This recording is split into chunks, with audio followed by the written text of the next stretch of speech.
जय Shri Ram everyone. Part second start कर रहे हैं बेटा आपके कंपनी टॉपिक का।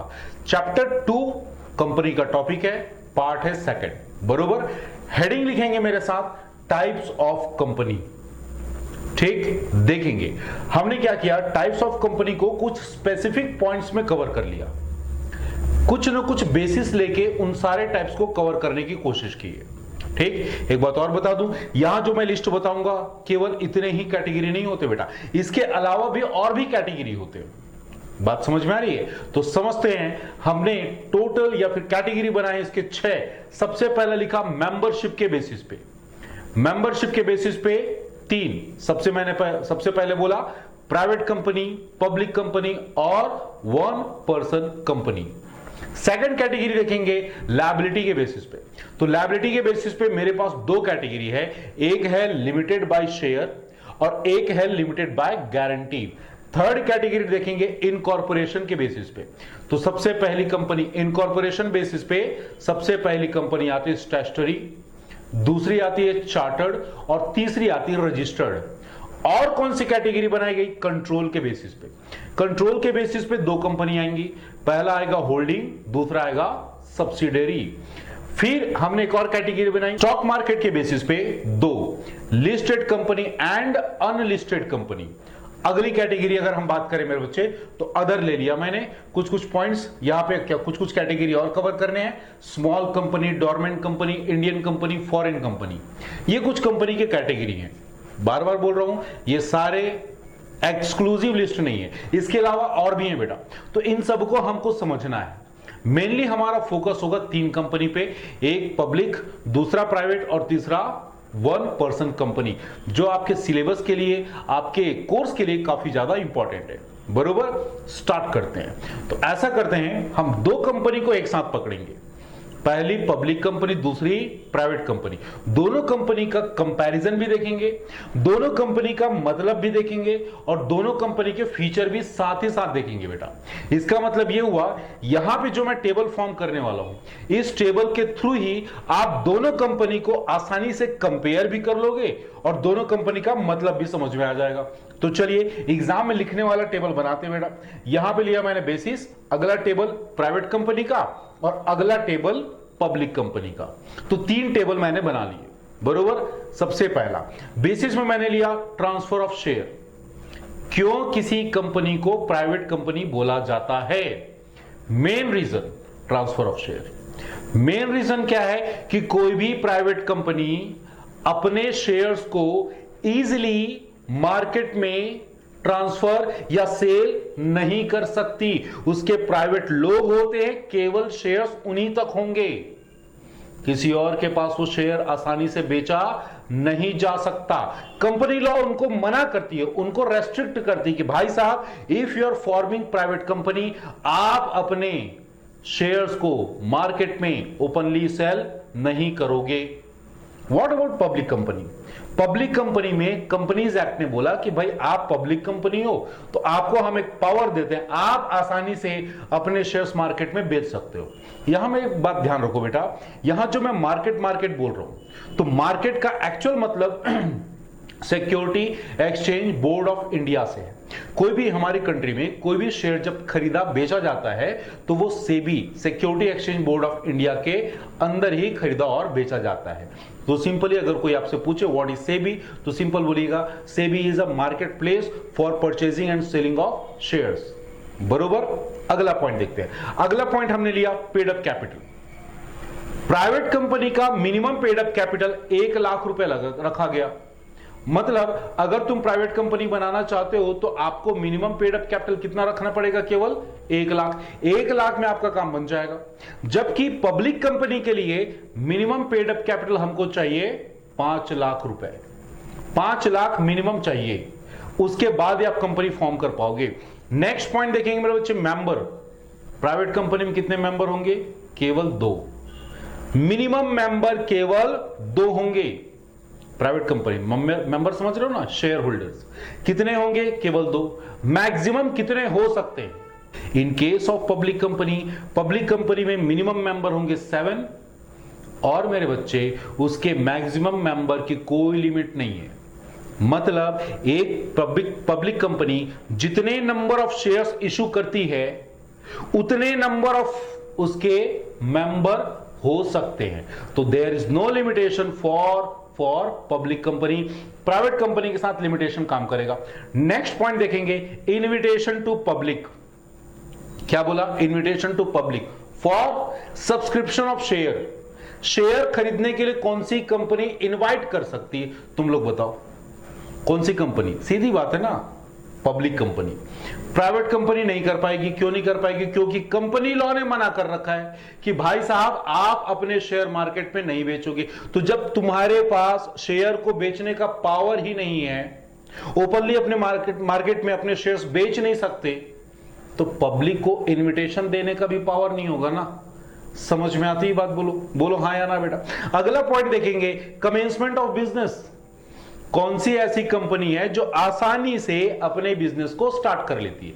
प्राइवेट कंपनी है। एक्चुअल में सीन क्या है बेटा, जब आप अपनी कंपनी का इनकॉर्पोरेशन करते हो, मतलब रजिस्ट्रेशन करते हो, अपनी कंपनी को प्रॉपरली लॉफुली सारे प्रोसीजर को फॉलो करके फॉर्म कर लेते हो, उसके बाद जैसे ही आप अपनी कंपनी में बिजनेस ऑपरेशन स्टार्ट करने वाले हो, आपको एक और सर्टिफिकेट चाहिए।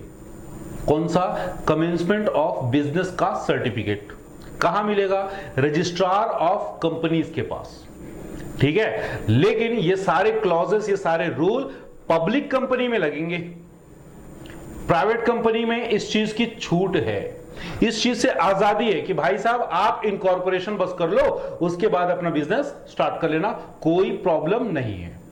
बात समझ में आ रही है? अब तुम लोग थोड़ा दिमाग लगाओ बेटा और मुझे बताओ ज्यादा अच्छा, अगर मुझे छोटे स्केल पे या इनिशियल लेवल पे कोई कंपनी स्टार्ट करनी है तो मुझे कौन सी कंपनी बनानी चाहिए?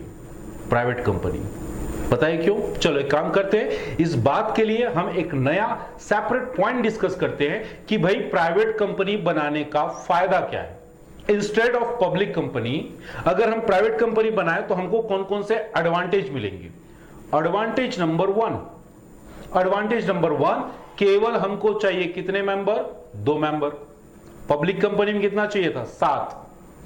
आपका बिजनेस जस्ट स्टार्ट हुआ है तो 7 लोगों को लेके अगर बिजनेस स्टार्ट करोगे, इससे अच्छा ये है ना बेटा कि आप और आपका कोई कॉन्फिडेंशियल पर्सन, उसके साथ केवल 2 लोग मिलके आप अपना बिजनेस स्टार्ट कर लो। तो ये एक प्रिविलेज मिला हुआ है किसको? प्राइवेट कंपनी को। सेकंड पॉइंट देखेंगे मेरे बच्चे, किसी भी तरह से प्रोस्पेक्टस इशू करने की जरूरत नहीं है। एक छोटी सी बात बताओ पहले, क्या आप अपने शेयर्स को मार्केट में इजीली ओपनली बेच सकते हो? नहीं, कंपनी लॉ ने मना कर रखा है। तो उसका फायदा आपको ही मिल गया। क्या फायदा मिला? कि प्रोस्पेक्टस का लफड़ा ही नहीं पालना, प्रोस्पेक्टस इशू करने की जरूरत ही नहीं। क्यों? क्योंकि तुमको ओपनली मार्केट में शेयर बेचना ही नहीं है। तो जब शेयर ही नहीं बेचना तो प्रोस्पेक्टस इशू क्यों करोगे? समझ में आई बात? अगला पॉइंट देखेंगे मेरे बच्चे, अगला पॉइंट हो जाएगा, आप अपना बिजनेस इमीडिएटली स्टार्ट कर सकते हो। क्यों स्टार्ट कर सकते हो? क्योंकि आपको किसी सर्टिफिकेट, किसी डॉक्यूमेंट की जरूरत नहीं है। आप आसानी से, मतलब certificate of commencement of business की जरूरत नहीं है। कंपनी फॉर्म करो, दूसरे दिन से अपना बिजनेस स्टार्ट कर लो, कोई प्रॉब्लम, कोई रुकावट नहीं है बेटा। Getting a point? और क्या पॉइंट हो सकते हैं? और पॉइंट है मेरे बच्चे, किसी भी तरह से मिनिमम सब्सक्रिप्शन का प्रॉब्लम नहीं है। अब पहले तो ये समझो कि मिनिमम सब्सक्रिप्शन क्या होता है। तो मिनिमम सब्सक्रिप्शन जो क्लॉज है, ये जो रेगुलेशन है, ये अटैच है पब्लिक कंपनी के साथ। होता क्या है मेरे बच्चे? मिनिमम सब्सक्रिप्शन मतलब वो अमाउंट ऑफ सब्सक्रिप्शन आप अपना शेयर इशू कर रहे हो। ठीक है बेटा? तो अगर मान लो 100 रुपए का आपने शेयर इशू किया तो कंपनी लॉ बोलती है, if you are public company, आपको अपने 90 रुपए के शेयर्स एनी हाउ बेचने होंगे, तभी जाके आपकी कंपनी आगे प्रोसीड कर सकती है। किसके लिए ये चीज? पब्लिक कंपनी के लिए। Minimum subscription 90%। जितना शेयर इशू कर रहे हो उसमें से 90% शेयर बिक जाना चाहिए। बड़ी प्रॉब्लम किसके साथ है? पब्लिक कंपनी के साथ है। प्राइवेट कंपनी में ऐसा प्रॉब्लम नहीं है बेटा, कोई प्रॉब्लम नहीं है। कितने भी शेयर बिक रहे हैं उसके बाद भी आप अपना बिजनेस स्टार्ट कर सकते हो। Getting a point? और क्या फायदे मिलते हैं मेरे बच्चे? आपको ना आपके जो डायरेक्टर है वो बेसिकली कंपनी से कई बार लोन उठाते हैं, ठीक है। तो कंपनी लॉ ने बोला कि आप तो प्राइवेट कंपनी हो, मतलब आपकी काफी सारी चीजें लिमिटेड लोगों तक होंगी। तो आपके डायरेक्टर को जो आप लोन इशू कर रहे हो उस पे गवर्नमेंट ने, उस पे कंपनी लॉ ने रेस्ट्रिक्शन लगा दिया, लिमिट लगा दिया। अच्छा, तो लिमिट लगाया तब तो हमारा प्रॉब्लम हो गया भाई। हम प्राइवेट कंपनी हैं और हमारे डायरेक्टर को लोन देना है तो उसमें कंपनी लॉ ने लिमिट लगाया है। यह तो हमारे लिए प्रॉब्लम की बात है। प्रॉब्लम की बात नहीं है बेटा, उसका दूसरा फायदा है। क्या फायदा है कि आपको डायरेक्टर को लोन देने के लिए गवर्नमेंट कंपनी लॉ से अप्रूवल लेने की जरूरत नहीं है। आप जितना लिमिट दिया गया है उस लिमिट में कभी भी अपने डायरेक्टर को इजीली लोन दे सकते हो। Getting point? तो ये कुछ पॉइंट्स थे बेटा, और इन्हीं पॉइंट्स की वजह से लोग प्राइवेट कंपनी ज्यादा पसंद करते हैं इंस्टेड ऑफ पब्लिक कंपनी। हाँ बेटा, यहां तक हमने समझा कि पब्लिक कंपनी और प्राइवेट कंपनी दोनों में डिफरेंस क्या है, क्यों कोई आदमी प्राइवेट कंपनी ज्यादा पसंद करेगा इंस्टेड ऑफ पब्लिक कंपनी। बरोबर। अब अगर एग्जाम में केवल प्राइवेट कंपनी के बारे में आ जाए या केवल पब्लिक कंपनी के बारे में आ जाए तो क्या करें? सिंपली जो कॉलम हमने पहले बनाए थे प्राइवेट कंपनी के लिए, आप उस कॉलम के सारे आइटम्स पुट कर दीजिएगा। पब्लिक कंपनी के लिए जो कॉलम बनाया, और अगर एग्जाम में आता है पब्लिक कंपनी के बारे में इंफॉर्मेशन, तो उसमें उस कॉलम के सारे आइटम्स को पुट कर दीजिएगा, काम बन जाएगा। बोलो हाँ या ना? क्लियर मेरी बात? चलिए एक स्पेशल पॉइंट को डिस्कस करते हैं बेटा। स्पेशल पॉइंट क्या है? हमारा है वन पर्सन कंपनी। अब यहां पे मैं अपनी बात करूंगा, थोड़ी सी मेरी बात समझने की कोशिश करना। बेटा मैंने एक कंपनी बनाई, सॉरी मैंने एक बिजनेस किया, ठीक। बिजनेस में पिछले 10 साल से मैं मेहनत कर रहा हूं, ठीक है, और उस बिजनेस में मैंने आज तक किसी का हेल्प नहीं लिया है। बरोबर। अब तुम लोग बताओ, काफी कुछ पढ़ चुके हो फॉर्म्स ऑफ बिजनेस के बारे में, मेरे जैसे इंसान के लिए कौन सा बिजनेस सुटेबल है? तुम लोग बोलोगे सर अगर आप अकेले हो तो आपके लिए तो सोल प्रोप्राइटर है, लेकिन मेरे बच्चे एक प्रॉब्लम भी तो है। सोल प्रोप्राइटरशिप बिजनेस करने में मेरे साथ अनलिमिटेड लायबिलिटी क्लॉज जुड़ जाएगा। इसका मतलब जब भी मैं कोई बड़ा ट्रांजैक्शन करूंगा तो उस बात के लिए मैं डरूंगा, और मेरे दिमाग में क्या आएगा कि काश मेरे पास कोई कंपनी होती, उस कंपनी के थ्रू अनलिमिटेड लायबिलिटी वाले, सॉरी लिमिटेड लायबिलिटी, कौन से लायबिलिटी? लिमिटेड लायबिलिटी वाले क्लॉज को एंजॉय कर पाता, ठीक। अब मैंने सोचा कि चलो जी कंपनी फॉर्म करते, ठीक है। कंपनी फॉर्म करने के लिए मैंने नजर डाली प्राइवेट कंपनी की तरफ। प्राइवेट कंपनी में पता चला कि कम से कम 2 आदमी चाहिए, मैं तो अकेला हूं। फिर मैंने सोचा चलो एक नजर ना पब्लिक कंपनी में डाल के देखते हैं। पब्लिक कंपनी की तरफ नजर डाला तो पता चला 7 लोग चाहिए, और मैं कैसा हूं बेटा? अकेला हूं। इसका मतलब यह हुआ कि हमारे इंडिया में 2013 से पहले मेरे जैसे लोग पिस जाते थे, जो अकेले सब कुछ करते हैं बट अपनी कंपनी नहीं बना पाते। और अगर कंपनी बनाना है तो आपको अपने साथ किसी न किसी को पकड़ के लाना होगा, फॉर्मेलिटी के लिए सही, लेकिन लाना होगा। एक बात बताइए, A to Z सारी चीजें मैंने की, सारे मेहनत मैंने किए, और केवल फॉर्मेलिटी निभाने के लिए क्या मैं किसी को अपने साथ शामिल कर लूं? बिल्कुल नहीं बेटा, बिल्कुल नहीं। तो मेरे जैसे लोगों के बारे में गवर्नमेंट ने, कंपनी लॉ ने सोचा और एक नया फॉर्म ऑफ बिजनेस बताया कि भाई साहब आप भी कंपनी बना सकते हो। आपकी कंपनी का नाम होगा one person company. Getting point? क्या नाम होगा? One person company. अब जरा वन पर्सन कंपनी के बारे में समझते हैं, ठीक है बेटा। तो वन पर्सन कंपनी को मैं क्या करूंगा? 3 पार्ट में डिवाइड कर दूंगा। मैंने बोला वन पर्सन कंपनी, 3 चीजें, और इन्हीं 3 वर्ड्स को, इन्हीं 3 चीजों को अपन डिस्कस करके उसकी मीनिंग निकालने की कोशिश करेंगे। तो मैंने बोला वन क्यों बोला? क्योंकि मेरी कंपनी में मिनिमम 1 मेंबर होगा, मैक्सिमम भी 1 ही होगा। यह गलत फहमी मत पालना कि सर मिनिमम 1 आदमी होगा, मैक्सिमम कितने भी। ना रे मुन्ना ना, आपकी कंपनी 1 पर्सन है ना, तो केवल 1 आदमी होगा और मैक्सिमम भी वही होगा। बात समझ में आ रही? बोलो हाँ या ना बेटा। और उसी इंसान को हम बोलेंगे सिंगल ओनर, इकलौता मालिक। गेटिंग अ पॉइंट बेटा? अब मेरी बात को ध्यान से समझना। आपने बोला कि आप अकेले एक बिजनेस, एक कंपनी स्टार्ट कर सकते हो। अब मेरी इच्छा है कि मैं अकेला 2 1 पर्सन कंपनी बनाऊं। Not allowed. बोले कि आप अकेले, आपका बिजनेस इकलौता होना चाहिए। ऐसा नहीं कि एक आदमी 2 1 पर्सन कंपनी बना ले, ना मुन्ना ना, ऐसा नहीं होगा। क्लियर? तो हमने डिस्कस किया 1। अगला समझते हैं पर्सन। पर्सन कौन हो सकता है? अभी देखो, हम कंपनी को क्या बोल रहे थे? आर्टिफिशियल पर्सन बोल रहे थे। आर्टिफिशियल बोले तो वो जो बायोलॉजिकली पैदा नहीं हुआ है, तो कंपनी भी तो पर्सन है। तो क्या एक कंपनी खुद 1 पर्सन कंपनी बना सकती है? नहीं बना सकती। तो इसके लिए पर्सन की कैटेगरी हमको कुछ बातें समझनी है। पर्सन हमारा नेचुरल होगा, जो बायोलॉजिकली पैदा होता है, ऐसा इंसान होगा। दूसरा, वो इंडिया का सिटीजन और रेसिडेंट होना चाहिए। ऐसा नहीं कि कोई फॉरेनर 2-4 महीने के लिए हमारे इंडिया में आया और वहां बिजनेस कंपनी बना के निकल गया, ऐसा नहीं। उसको इंडिया का रेसिडेंट और सिटीजन होना होगा। अब दिमाग में बात आ रही होगी कि सर, कंपनी में हमने पढ़ा था परपेचुअल सक्सेशन, मतलब कंपनी आगे चलते जाएगी, उसको कोई फर्क नहीं पड़ता है कि उसके मेंबर आ रहे हैं, जा रहे हैं, डेथ हो रही है, इंप्रिजन, कुछ भी हो रहा है, बट कंपनी आगे चलते जाएगी। और यहां पे इकलौता मेंबर मैं हूं। मेरी डेथ हो जाती है, कुछ प्रॉब्लम हो जाता है, तो क्या मेरी कंपनी बंद हो जाएगी? नहीं होगी। क्यों? कंपनी लॉ में मेरे जैसे लोगों के लिए एक क्लॉज बनाया गया, बोला गया एक काम करो, आप अपना एक नॉमिनी अपॉइंट करके रखना।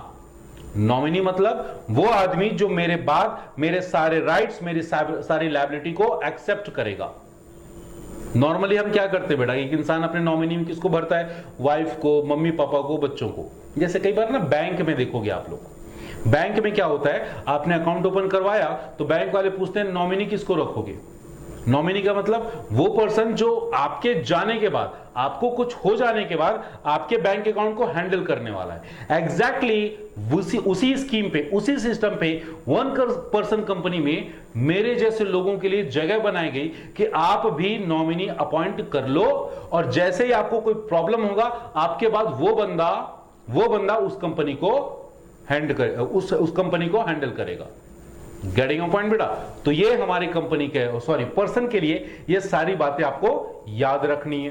क्लियर? अब आते हैं कंपनी पे छोटा सा सवाल। मैं सोलो प्रोप्राइटर से भाग के कंपनी क्यों बनाना चाह रहा हूं?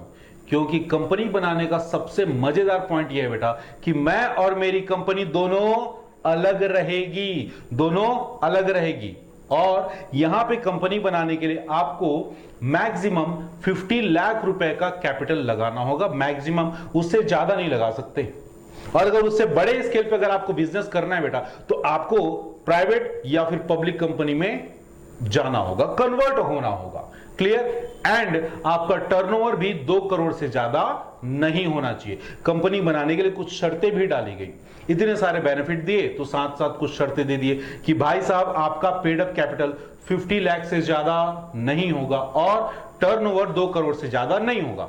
सर, अगर मान लो हमारा पेड अप कैपिटल 50 लाख से ज्यादा हो जाता है या फिर टर्नओवर 2 करोड़ से ज्यादा हो जाता है, तो क्या करना होगा? हाँ, तो एक काम करो, अपनी 1 पर्सन कंपनी को कन्वर्ट करो प्राइवेट कंपनी में या फिर पब्लिक कंपनी में। बात समझ में आ रही है? यहां तक बेटा हमने बात कर ली किसकी? प्राइवेट कंपनी, पब्लिक कंपनी और 1 पर्सन कंपनी। और बेसिकली बोलूं बेटा, इस 3 पॉइंट, ये 3 कैटेगरी कंपनी को आपको थोड़ा ज्यादा अच्छे से प्रिपेयर करना है। बरोबर? अब मैं अगली कैटेगरी में आ जाता हूं। अगली कैटेगरी का हेडिंग लिया था on the basis of liability. तो इसमें हमने केवल 2 कंपनी को कवर किया था, एक तो लिमिटेड बाय शेयर और दूसरा limited by guarantee. Limited by share का मतलब क्या हुआ? ऐसी कंपनी जिसमें मेंबर्स की लायबिलिटी उनके द्वारा सब्सक्राइब्ड शेयर तक ही है। कोई मेंबर ने अगर किसी कंपनी का 50,000 रुपए का शेयर खरीदा, तो उस मेंबर की मैक्सिमम लायबिलिटी 50,000 तक की होगी। मतलब मेंबर की लायबिलिटी किस पे डिपेंड कर रही है? उसके द्वारा किए गए सब्सक्राइब्ड शेयर पे। दैट इज वाई इस कैटेगरी की जो कंपनी बना जाती है उसको हम बोलेंगे लिमिटेड बाय शेयर कंपनी। दूसरा लिमिटेड बाय गारंटी, एक ऐसी कंपनी जहां पे मेंबर इस बात की गारंटी देते हैं कि कंपनी के वाइंडिंग अप के केस में कंपनी को फंड्स की जरूरत होगी, उस टाइम पे मेंबर कुछ सर्टेन फिक्स अमाउंट कंपनी में डिपॉजिट करेंगे, कंपनी को पे करेंगे। तो जहां पे कंपनी की लायबिलिटी मेंबर के गारंटी के ऊपर डिपेंड करेगी, ऐसी कंपनी को मैं बोलूंगा company limited by guarantee. Getting a point? चलिए और आगे चलते बेटा और समझते हैं। अगला हेडिंग लिखो मेरे साथ, on the basis of incorporation. कितने कैटेगरी थे इसमें? 3 थे मेरे बच्चे। तो सबसे पहले हम ले लेंगे यहां पे चार्टर्ड कंपनी, फिर लेंगे स्टैट्यूटरी कंपनी और अगला लेंगे रजिस्टर्ड कंपनी। अब चार्टर्ड कंपनी क्या होती है समझना। चार्टर्ड जो वर्ड है बेटा, बेसिकली चार्टर्ड का मतलब होता है सुप्रीम। और पहले डेमोक्रेटिक सोसाइटी आने से पहले हम किसी एम्परर, किसी राजा के अंदर ही होते थे। तो वहां से जो सुप्रीम लॉ, सुप्रीम रूल्स बनाए जाते थे उसको बोलते थे चार्टर्ड। और ऐसे कंपनी राजा के ऑर्डर पे, राजा के आदेश पे अगर कोई कंपनी बनाई जाती है तो उसको हम बोलते हैं चार्टर्ड कंपनी। नॉर्मली ये इंडिया में अभी नहीं है। एग्जांपल सुनना चाहो, east India company. East India company जिसने फर्स्ट टाइम इंडिया को इन्वेड किया था, इंडिया में एंटर हुई थी। बात समझ में आ रही बेटा? तो वो कंपनी कैसी थी? चार्टर्ड कंपनी थी। Getting a point? नेक्स्ट देखेंगे मेरे बच्चे स्टैट्यूटरी कंपनी। स्टैट्यूटरी बाजू में लिख लो कानूनी, या बोलो लिख लो legal. Legal company. Statutory company मतलब वो कंपनी जो पार्लियामेंट में किसी एक्ट को पास करके बनाई गई है, जैसे कि LIC, जैसे कि IRCTC। तो ये क्या है? इनके खुद के अलग एक्ट होते हैं बेटा, और ये जो कंपनी है उस एक्ट के हिसाब से ही अपनी एक्टिविटी, अपने ऑपरेशंस को चलाती है। तो ऐसी कंपनी जो पार्लियामेंट में एक्ट पास करके बनाई जाए, ऐसी कंपनी को बोला जाएगा स्टैट्यूटरी कंपनी। और तीसरी कंपनी आ जाती है बेटा, जो बेसिकली जिसके बारे में हम अभी तक डिस्कस कर रहे हैं, नाम है रजिस्टर्ड कंपनी। रजिस्टर्ड कंपनी का मतलब इंडिया में जो कंपनीज एक्ट 2013 या उससे पहले जो भी कंपनी एक्ट बनाया गया था उसमें जो रजिस्टर्ड है, ऐसी सारी कंपनीज को हम बोलेंगे रजिस्टर्ड कंपनी। अब इसमें क्या आते हैं बेटा? सारी कंपनी आती है, private company, public company, 1% company. ये सारी कंपनी कहां रजिस्टर होती है? कंपनीज एक्ट में, कंपनीज एक्ट 2013 में। और जैसे वो रजिस्टर्ड हुई, नाम रखा गया क्या? Registered company. क्लियर मेरी बात? अगली हेडिंग देखो जरा। अगली हेडिंग आ जाएगी मेरे बच्चे कंट्रोल। कंट्रोल अब क्या होता है मेरे बच्चे? यहां पे 2 कैटेगरी देख लेते हैं, पहला होल्डिंग बोला, दूसरा सब्सिडरी। एग्जांपल समझो, यहां पे है मेरे पास ABC लिमिटेड और वहां पे है XYZ लिमिटेड। क्लियर? इमेज से तो समझ में आ रही कौन सी बड़ी कंपनी? ABC लिमिटेड कंपनी का टर्नओवर, ABC लिमिटेड की कैपिटल काफी ज्यादा है, और वो छोटी मोटी कंपनी अभी स्टार्ट हुई है। ठीक है? अब ABC लिमिटेड ने किसी भी तरह अगर उस छोटी कंपनी XYZ लिमिटेड की शेयर्स 51% से ज्यादा, कितना? 51% से ज्यादा अगर XYZ लिमिटेड के शेयर्स खरीद लिए ABC लिमिटेड ने, तो मेरे बच्चे यहां पे ABC लिमिटेड उस XYZ लिमिटेड की होल्डिंग कंपनी कहलाएगी। बोले तो एक ऐसी कंपनी जो किसी दूसरे कंपनी के पावर या उसका कंट्रोल खरीद लेती है। और ये होगा कैसे? सिंपली आप किसी भी कंपनी के 51% शेयर खरीदो, उसके अगले मालिक आप हो। और इसी सिचुएशन में XYZ लिमिटेड कौन सी कंपनी बन जाएगी? सब्सिडरी। मतलब इस होल्डिंग कंपनी की वो सहायक कंपनी बन जाएगी। बात समझ में आ रही है? तो यहां पे केवल बात है कंट्रोल का, पावर का। अगर इसके पास उस कंपनी के 51% शेयर हैं तो इसको मैं बोलूंगा होल्डिंग और उसको बोलूंगा सब्सिडरी। अब आप इंडिविजुअल कंपनी नहीं हो, अब आप कैसी कंपनी हो? सब्सिडरी हो, सहायक कंपनी। इसी कंपनी के पार्ट बन जाओगे आप। गेटिंग अ पॉइंट बेटा? अगली हेडिंग देखते हैं। अगला हेडिंग हमारा स्टॉक मार्केट के बेसिस पे कितनी कैटेगरी की कंपनी होती है। तो स्टॉक मार्केट के बेसिस पे हमने ना 2 ही कंपनी बना रखी है, एक बोला लिस्टेड, दूसरा अनलिस्टेड। कुछ देर पहले मैं आपको क्या बोल रहा था? मैं बोल रहा था बेटा कि अगर आपको अपने कंपनी के शेयर्स मार्केट में बेचने हैं, तो मार्केट का मतलब उस टाइम मैंने क्या बोला था? SEBI, stock exchange board of India, या बोलो security exchange board of India. तो वो कंपनीज जिसको अपने कंपनी के शेयर्स मार्केट में पब्लिक के पास बेचना है, वो सारी कंपनीज डायरेक्टली कहीं चौराहे पे खड़े होकर या किसी दूसरे मार्केट के थ्रू नहीं बेचती। वो क्या करती है? वो जाती है स्टॉक मार्केट में और वहां अपनी कंपनी को रजिस्टर करवाती है, स्टॉक मार्केट में लिस्ट करवाती है। बात समझ में आ रही है? तो वो सारी कंपनीज जो स्टॉक मार्केट में लिस्टेड हैं, उसका नाम रखा गया लिस्टेड कंपनी, और जो स्टॉक मार्केट में लिस्टेड नहीं है, नाम क्या रखेंगे? Unlisted company. बात समझ में आ गई बेटा? अगला हेडिंग डालते हैं मेरे बच्चे, अगला है अदर कंपनी। अदर कंपनी, अब हमने ज्यादा हेडिंग नहीं बनाई, हमने सिंपली बाकी सारी कंपनीज को एक जगह डाल दिया, बोला कि भाई साहब अब ये सारी चीजें बन गई अदर कंपनी। गेटिंग पॉइंट बेटा? अब अदर कंपनी की बात करते हो तो अदर कंपनी में सबसे पहला लिया हमने स्मॉल कंपनी। स्मॉल कंपनी, छोटी कंपनी। तो किसी कंपनी को कैसे डिसाइड किया जाएगा कि छोटी है कि बड़ी है? दो चीजें, एक तो आप उसका पेड अप कैपिटल देखोगे, दूसरा उसका टर्नओवर देखोगे। बेसिकली उसके फाइनेंशियल ट्रांजैक्शन के बेसिस पे आप किसी कंपनी को छोटा या बड़ा बोल सकते हो। Getting a point? तो स्मॉल कंपनी क्या होता है? कंपनीज एक्ट में इसको बताया गया, कंपनीज एक्ट में बोला गया कि ऐसी कंपनी की दो चीजें चेक करनी है आपको, एक तो पेड अप कैपिटल, दूसरा turnover. Paid up capital maximum 50 lakh का होगा। ऐसी कंपनी जिसका paid up capital maximum 50 lakh का है, उससे ज्यादा नहीं है, या as may be prescribed, as may be prescribed. और प्रिस्क्रिप्शन कितने का मिला हुआ है मेरे बच्चे? 10 करोड़ का।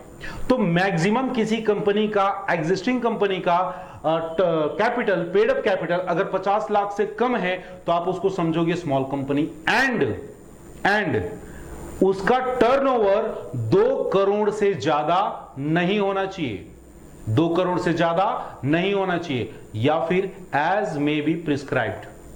अब प्रिस्क्राइब कितना किया गया है मेरे बच्चे? प्रिस्क्राइब किया गया 100 करोड़, बट अभी फिलहाल 2 करोड़ के टर्नओवर पे ही काम चलेगा।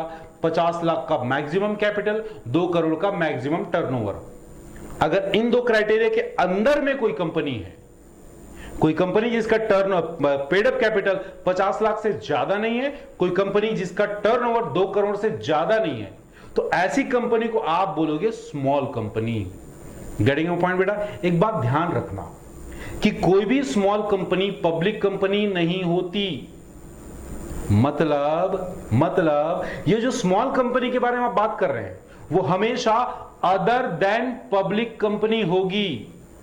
मतलब कौन सी कंपनी होगी? नॉर्मली प्राइवेट कंपनी होगी बेटा, ठीक है। अच्छा, कोई पब्लिक कंपनी ऐसी है जो स्मॉल कंपनी के क्राइटेरिया को मैच करती, तो भी वो स्मॉल कंपनी नहीं कहलाएगी। समझे कि नहीं समझे? अरे ऐसे समझो ना, कोई पब्लिक कंपनी है जिसका पेड अप कैपिटल 30 लाख का है, और हमने क्या बोला? स्मॉल कंपनी मतलब जिसका पेड अप कैपिटल 50 लाख से कम है, तो 30 लाख उसके अंदर आ गया। लेकिन चूंकि वो पब्लिक कंपनी है तो आप उसको स्मॉल कंपनी नहीं बोल सकते। गेटिंग माय पॉइंट बेटा? बोलो हाँ या ना। और समझते, एक और आती है डोरमेंट कंपनी। डोरमेंट कंपनी मतलब, अगर मैं डोरमेंट कंपनी को हिंदी में बोलूं तो उसको बोलते हैं निष्क्रिय कंपनी, इनएक्टिव कंपनी। तो सर कोई इंसान इनएक्टिव कंपनी बनाएगा ही क्यों? कंपनी तो तभी बनाई जाती है ना जब उससे कुछ काम लेना हो, उससे हमको बिजनेस करना हो। ऐसा नहीं है बेटा। कई बार ऐसा होता है कि आपको पता होता है कि 4 साल बाद, 2 साल बाद आपको कोई फ्यूचर प्रोजेक्ट मिलने वाला है जिससे आप काफी ज्यादा हैवी प्रॉफिट गेन करने वाले, तो क्या करोगे? कंपनी पहले से बना लो, क्योंकि उस टाइम जब प्रोजेक्ट मिलेगा, जब काम आपको मिलेगा, उस टाइम सामने वाला सवाल करेगा कि भाई आपकी कंपनी कहां है, आपकी कंपनी कितने दिन से चल रही है। उस टाइम आपके पास बताने के लिए कुछ आंसर नहीं होगा। तो बेटर क्या है, कंपनी पहले से रजिस्टर कर लो, और जैसे ही वो प्रोजेक्ट मिलेगा उसमें आप एक्टिविटी, उसमें आप बिजनेस ऑपरेशन करना स्टार्ट कर देना। तो ऐसी कंपनी जो इनएक्टिव है, क्यों? क्योंकि बाद में उसको फ्यूचर प्रोजेक्ट मिलने वाले हैं, उस पर वो काम करने वाली है। तो ऐसी कंपनी के लिए आपको चाहिए होगा परमिशन, जो मिलेगा कहां से? ROC से।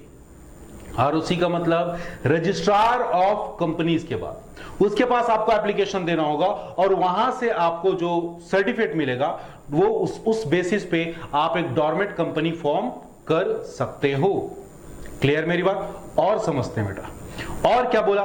Indian company. सीधी बात, ये बताने की बात नहीं, आप समझ सकते हो। इंडियन कंपनी एक ऐसी कंपनी जो इंडिया में रजिस्टर हुई है और जिसका बिजनेस ऑपरेशन इंडिया के अंदर ही है, जिसका बिजनेस ऑपरेशन इंडिया के अंदर ही है, ऐसी कंपनी को मैं बोलूंगा इंडियन कंपनी।